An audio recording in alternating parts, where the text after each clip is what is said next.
Why aren't college football rivalry series records standardized?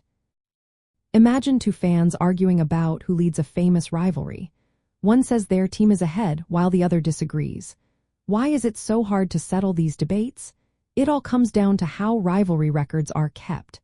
Unlike official league stats, these records are often inconsistent. Schools and organizations each have their own way of counting games. Some include every game played, while others only count certain ones. For example, some schools count games played during wartime or exhibition matches, but others do not.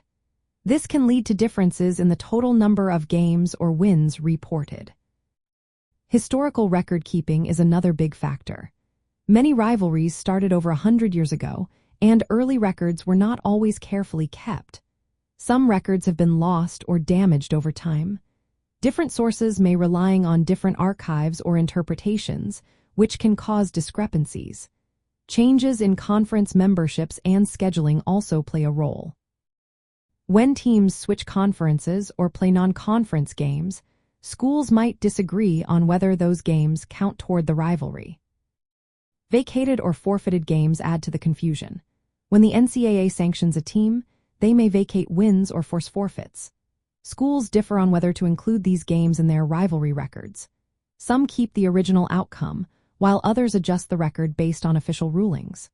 Rivalries often have traditions or trophy games that define which matches count.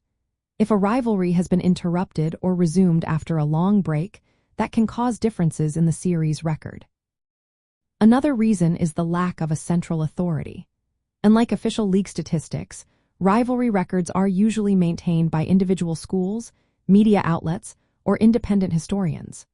Without a single governing body, multiple versions of the same rivalry record exist. This leads to debates among fans and media about who truly leads the series. It also influences how schools promote their rivalry stories and traditions.